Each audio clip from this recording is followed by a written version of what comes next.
오늘은 세상의 빛이로다 이러한 제목으로 하나님의 말씀을 보도록 하겠습니다. 성경 말씀은 요한복음 9장 1절에서 11절까지입니다. 예수께서 길을 가실 때 날 때부터 맹인된 사람을 보신지라. 제자들이 물어 이르되 납비여 이 사람이 맹인으로 난 것이 누구의 죄로 인함이니까? 자기니까 그의 부모니까? 예수께서 대답하시되 이 사람이나 그 부모의 죄로 인한 것이 아니라 그에게서 하나님이 하시는 일을 나타내고자 하심이라. 때가 아직 낮음에 나를 보내신 이의 일을 우리가 하여야 하리라. 밤이 오리니 그때는 아무도 할 수 없느니라. 내가 세상에 있는 동안에 세상의 빛이로다. 이 말씀을 하시고 땅에 침을 뱉어 진흙을 이겨 그의 눈에 바르시고 이르시되 실로암 못에 가서 씻으라 하시니, 실로암은 번역하면 보냄을 받았다는 뜻이라. 이에 가서 씻고 밝은 눈으로 왔더라. 이웃 사람들과 전에 그가 거린인 것을 보았던 사람들이 이르되 이는 앉아서 구걸하던 자가 아니냐. 어떤 사람은 그 사람이라 하며 어떤 사람은 아니라 그와 비슷하다 하거늘 자기 말은 그가 그라 하니, 그들이 묻되 그러면 내 눈이 어떻게 떠졌느냐.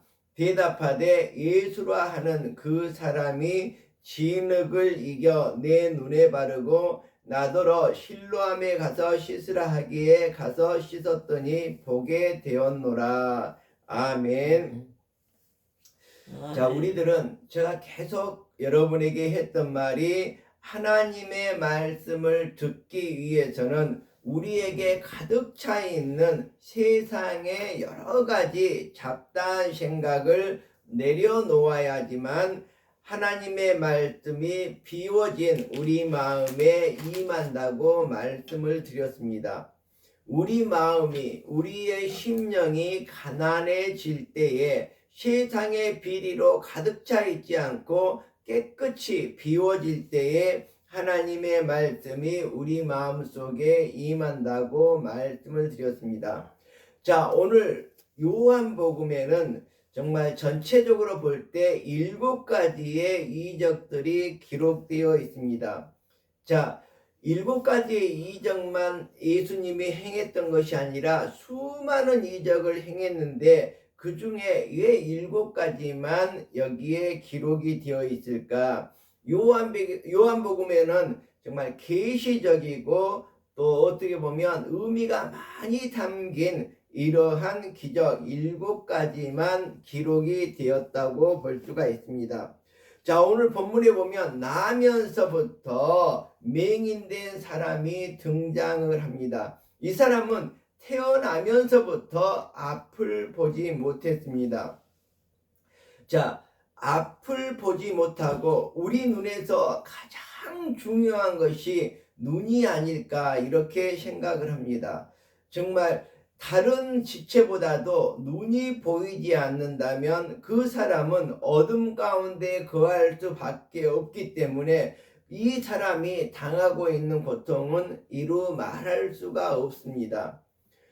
자, 우리의 행동이 부자유롭고 모든 삶이 어둠에 쌓여 있기 때문에 그렇습니다. 자, 그런데 우리 인간들은 우리 정말 고난이 있을 때 그 고난의 사람을 바라보는 시각이 있습니다. 오늘 본문에서 잘 얘기하고 있는데, 예수께서 길을 가실 때에 날 때부터 맹인된 사람을 보신지라. 제자들이 물어 이르되 납비여 이 사람이 맹인으로 태어난 것이 누구의 죄로 인함이니까? 자기의 죄를 인함입니까? 그의 부모가 죄를 지어서 이렇게 눈이 멀어서 살아가고 있습니까? 우리가 이 세상을 살아가면서 항상 우리들은 원인과 결과, 그러니까 무엇인가 연결을 시켜서 이렇게 얘기하고자 합니다. 제자들은 그를 보자마자 이렇게 질문하고 있습니다. 누구의 죄 때문에 이 사람이 맹인으로 눈을 보지 못하고 살아가고 있습니까? 이렇게 물어봅니다.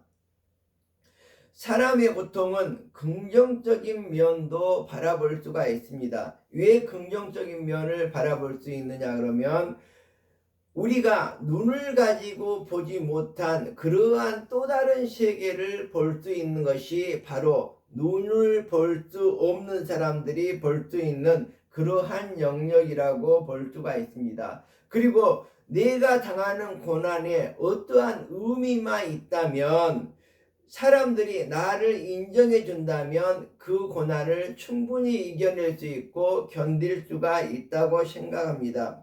그래서 우리들이 어떠한 고난이 닥치더라도 소망이 있다면 그 고난도 견딜만 하다는 것입니다. 자, 그래서 우리들이 제가 고통이라는 것은 축복의 통로다. 우리가 차를 타고 터널을 지나갈 때 깜깜하지만 그 터널을 지나고 나면 광명이 비치듯이 정말로 우리들이 당하는 고난은 터널을 지나는 것과 똑같다, 이런 말씀을 많이 드렸습니다. 그래서 우리에게 소망이 있다면 현재 당하고 있는 고통은 충분히 우리가 이겨낼 수 있고 정말 견딜만 하다는 것입니다. 자, 오늘 3절에 보니까 예수님은 제자들의 질문 자체를 무시를 해버립니다. 그냥 뒤엎어버립니다. 예수께서 대답하시되 이 사람이나 그 부모의 죄로 인한 것이 아니다. 그에게서 하나님의 하시는 일을 나타내고자 합니다. 이렇게 말씀하고 있습니다. 자, 예수님께서는 고난의 이유를 묻는 대신에 그 안에서 무엇을 하실지를 보시고 계십니다. 우리의 시각과 예수님의 시각이 완전히 틀리다는 것이죠. 우리들은 과거를 보고 있지만 예수님은 미래를 보고 있다고 볼 수가 있습니다. 자, 우리들은 흔히 남의 고난을 바라볼 때 여러 가지 실수를 저지르기 쉽습니다. 첫 번째는 그 고난이 죄 때문이라고 정죄하게 되는 것입니다. 저 사람은 무슨 잘못을 했길래 저렇게 고난을 당하는가, 이렇게 말하고 있습니다. 그래서 우리들은 보통 다른 사람의 불행과 다른 사람의 죄를 이렇게 연결시켜서 원인과 결과의 그러한 내용으로 바라보기가 쉽습니다. 이런 부분들을 우리가 경계해야 될 내용이라고 볼 수가 있습니다. 그리고 두 번째는 남의 고난에 대해서 이해심이 부족합니다. 내가 고난을 받을 때는 정말로 나에 대해서 많은 관심을 가져주고 나에게 많은 것을 이렇게 부어주기를 원하지만 남이 고난을 당할 때는 아무런 이해심도 없이 손가락질만 하고 마는 그것이 우리들의 삶이 아닌가, 이렇게 생각을 해봅니다. 그리고 또 하나의 잘못이 있는데 그 잘못이 무엇입니까? 바로 자기는 외시한다는 것입니다. 자기가 받는 고통은 정말 죄가 아니라 자기는 순수한데도 이렇게 받는 것이라고 자기만은 외예를 시키는 이런 잘못을 범하고 있습니다. 자, 그런데 예수님께서는 지금 뭐라고 말합니까? 지금 일할 때이다, 이렇게 말하고 있습니다. 4절에 보면 때가 아직 낮음에 나를 보내신 이의 일을 우리가 하여야 하리라. 자, 앞으로 밤이 올 텐데 그때는 아무 일도 할 수 없을 것이다, 이렇게 예수님께서는 말하고 있습니다. 자, 오늘 본문에서 예수님이 아직 때가 낮이다 이렇게 말하는 것은 무엇입니까? 낮에는 일할 시간이라는 것이죠. 은혜의 시간이라는 것입니다. 밤이 오면 아무것도 할 수 없기 때문에 그렇습니다. 우리들도 지금 당장 행동해야 할 때임을 강조하고 있습니다. 우리가 복음을 전하기 위해서 많은 사람들에게 유익을 끼치기 위해서 일할 때라는 것입니다. 바로 오늘 예수님도 일할 때이기 때문에 태어나면서부터 눈을 보지 못했던 이 사람에게 일을 하고자 합니다. 이 사람의 눈을 뜨는 그러한 정말 이 기적을 보여주시는 이 부분이라고 볼 수가 있습니다. 자, 예수님은 고난을 하나님의 사역과 관계된 것으로 보고 계십니다. 그래서 우리가 아무리 고난을 닥치더라도 그것은 하나님의 뜻이라고 우리가 이해하고 하나님께 감사함으로 하나님께 순종한다면 바로 우리들의 삶이 다시 새롭게 변화될 수 있으리라고 생각을 합니다. 자, 그런데 아멘. 예수님께서는 이 땅에 빛으로 오셨습니다. 5절에 보면 내가 세상에 있는 동안에는 세상의 빛이로다. 자, 오늘 본문 제목을 세상의 빛이로라 이렇게 정했습니다. 바로 우리들이 노력하지 않아도 우리가 이 자리에 그대로 앉아 있다고 하더라도 빛이 비추이며 나는 밝은 삶을 살게 될 것입니다. 우리의 어둠 속 인생에 빛이 들어온다면 우리의 삶 자체가 빛으로 바뀐다는 것입니다. 바로 예수 그리스도가 세상의 빛입니다. 그래서 우리가 노력하지 않고 바로 예수님이 비추는 빛만 우리가 받는다면 그곳에 기적이 일어날 것입니다. 자, 오늘 본문은 빛 대신 예수님과의 만남을 통해서 이 나면서부터 보지 못했던 이 맹인에게 이렇게 기적이 일어났던 것을 우리는 볼 수가 있습니다. 우리는 바로 빛 그 자체이신 예수님과 함께 할 때에 우리의 삶이 바로 빛 가운데로 정말 인생에 있어서 우리의 삶을 비추는 그러한 빛이 될 수 있는 것입니다.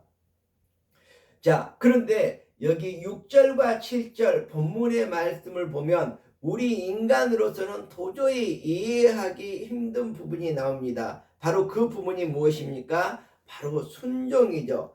자, 오늘 본문 6절 7절을 보면 이 말씀을 하시고 땅에 침을 뱉어 진흙을 이겨 그의 눈에 바르시고 이르시되 실로암 못에 가서 씻으라 하시니 이에 가서 씻고 밝은 눈으로 왔더라.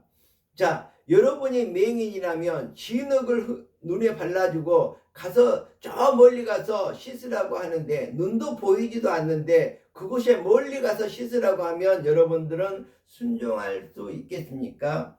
자, 오늘 본문에 나온 이 맹인은 순종하지 못할 그런 상황인데도 이해하지 못할 그러한 상황인데도 예수님께서 말씀하시자 그 말씀을 순종했습니다.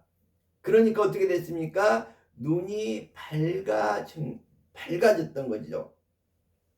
맹인은 묻지 않았습니다. 설명을 요구하지도 않았습니다.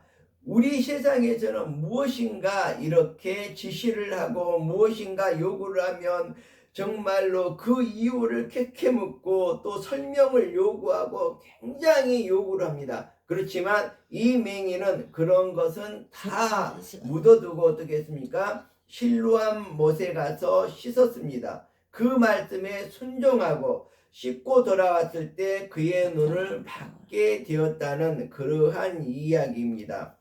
이처럼 순종은 이해의 결과가 아니라 우리가 믿고 순종한 결과라는 것을 우리가 이해해야 될 것입니다.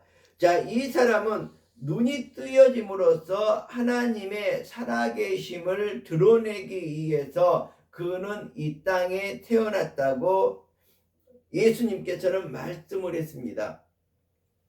자, 이렇게 눈을 보지 못한 사람도 하나님의 영광을 위하여서 이 땅에 태어났고 이 땅에 살아가고 있다는 것입니다. 이 사람도 이럴진데 두 눈이 멀쩡하고 두 손이 멀쩡하고 두 다리가 멀쩡한 나는 어떻습니까? 바로 나도 이 땅에 보냄을 받은 인생이라고 이렇게 우리가 이해해야 할 것입니다. 그리고 예수님께 순종하면서 예수님께 정말 예수님과 더불어 동행하면서 살아간다면 우리 삶 속에서 하나님의 영광이 나타나리라고 생각하고 있습니다. 자, 그런데 오늘 또 본문 이후의 오늘 그 본문 후반절 이 말씀을 보면 치료를 받은 이후에 이 맹인의 증언이 나타나고 있습니다. 자, 8절에 보면 이웃 사람들과 전에 그가 거린인 것을 보았던 사람들이 말했습니다. 이는 앉아서 구걸하던 자가 아니냐. 그들이 묻되 그러면 너의 눈이 어떻게 떠졌느냐. 그때 이 맹인은 대답을 합니다. 지금은 맹인이 아니죠. 대답하되 예수라 하는 그 사람이 진흙을 이겨 내 눈에 바르고 나더러 실로암에 가서 씻으라 하기에 가서 씻었더니 보게 되었노라. 이렇게 말하고 있습니다. 자, 우리가 이 세상을 살아갈 때도 마찬가지입니다. 내가 뭔 거대한 일을 하려고 계속해서 하고 있는데 우리는 그냥 있었던 것을 바로 말하고 있었던 것을 증언하면 되는 것입니다. 자, 예수라 하는 그 사람이 시키는 대로 내가 가서 씻었더니 보게 되었노라. 바로 이것이 복음의 증언입니다. 복음은 복잡한 것이 아닙니다. 바로 내가 겪었던 것, 내가 느꼈던 것, 이것을 말하면 됩니다. 자, 그런데 내가 보았던 것, 내가 느꼈던 것을 어떻게 우리들이 삶에서 적용할 수 있을까요? 바로 성경을 읽어갈 때, 성경을 알아갈 때, 바로 정말 우리들이 예수 그리스도에 대해서 말할 수가 있는 것입니다. 우리들이 이 세상을 사는 날 동안 주위에 있는 모든 사람들에게 은혜의 빛을 비출 수 있는 귀한 사람들이 되시기를 이렇게 주님의 이름으로 축원드립니다. 자, 탈무드에 보면 눈먼 거지와 횃불 이야기가 나옵니다. 밤길을 걷는 눈먼 거지가 있었습니다. 근데 이 거지는 보지도 못하면서 횃불을 들고 다니는 것입니다. 자, 그래서 많은 사람들이 의문을 가지고 이 사람에게 물었습니다. 그러자 이 사람이 말합니다. 이 불은 나를 위한 것이 아니라 다른 사람들이 나와 부딪히지 않도록 하기 위한 것이다. 자, 이렇게 우리들은 나를 위해서 빛을 비추는 것이 아니라 다른 사람들을 위해서 빛을 비추는 삶도 정말로 우리들이 이 세상을 살아가면서 다른 사람들을 이해하고 다른 사람에게 많은 유익을 끼치는 그러한 삶이라고 생각을 합니다. 자, 우리나라의 대표적인 학자 중에서 맹인 박사가 있습니다. 바로 강영우 박사인데요. 이 강영우 박사가 이제 그 아이를 재울 때는 이렇게 성경을 읽어주면서 아이를 재웠다고 합니다. 근데 항상 어머니가 성경을 읽어주면서 재웠는데 어느 날은 이 강영우 박사가 아이를 재우게 되었다고 합니다. 근데 어머니가 성경을 읽어줄 때는 항상 밝은 불을 켜고 읽어줬는데 아버지는 불 먼저 끄더라는 것입니다. 왜 그렇습니까? 이 강영우 박사님은 원래 맹인이어서 불이 켜졌거나 꺼졌거나 똑같은 거죠.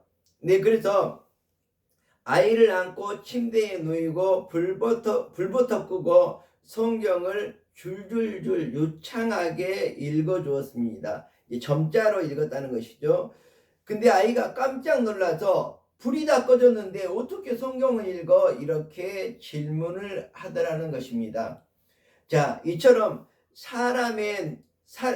그래서 강영우 박사는 우리들에게 이렇게 얘기하고 있습니다. 사람은 눈을 뜨고 보는 것보다 눈을 감고 보는 것이 더 많단다. 눈으로 볼 수 있는 세계보다 마음의 눈으로 보는 세계가 더 크고 넓은 것이란다. 이렇게 아이에게 얘기해 주었다는 이야기 있습니다. 자, 우리들도 나에게 장애가 걸림돌이 되고 있습니까?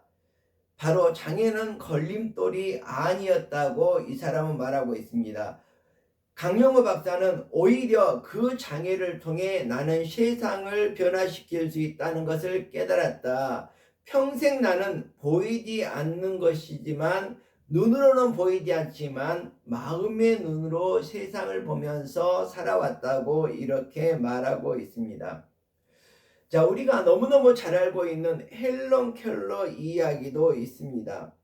헬런 켈러는 정말로 자기는 보지 못하면서 내 인생에 있어서 빛을 보았다고 말하고 있습니다. 헬런 켈러는 시각과 청각을 잃고 말도 못하는 그러한 사람이었지만 설리번 선생님을 만난 후 이렇게 말합니다. 나의 삶이 어둠에서 빛으로 옮겨가는 날, 나는 새롭게 태어나서 새로운 사람이 되었다. 이렇게 말하고 있습니다. 자, 우리가 예수님과 함께 동행하고 예수님의 빛을 우리 몸에 받을 때 우리는 헬런 켈러와 같이 새로운 세상, 새로운 삶을 살아갈 수 있고, 이 세상에 거듭난 삶으로서 이 세상을 살아갈 수 있는 것입니다. 자, 예수님을 만난 맹인도 같은 고백을 하고 있습니다. 그는 단지 눈을 뜬 것이 아니라 인생의 방향과 인생의 정체성을 새롭게 얻은 것입니다. 우리들도 정말 예수님을 만남으로 말미암아서 우리가 이 세상을 새롭게 살아갈 수 있는 것입니다. 예수님은 세상의 빛이십니다. 그리고 그 빛은 이제 우리를 통해서 이 세상에 비추어 주시기를 예수님께서는 원하고 계실 것입니다. 우리가 이 세상에서 계속 다른 사람을 정죄하고 다른 사람을 비방하는 그런 입술을 가지고 살아갔지만, 앞으로는 순종하는 믿음으로 세상의 빛과 소금의 역할을 담당하면서 살아갈 수 있는 여러분들이 되시기를 주님의 이름으로 축원드립니다. 기도하겠습니다.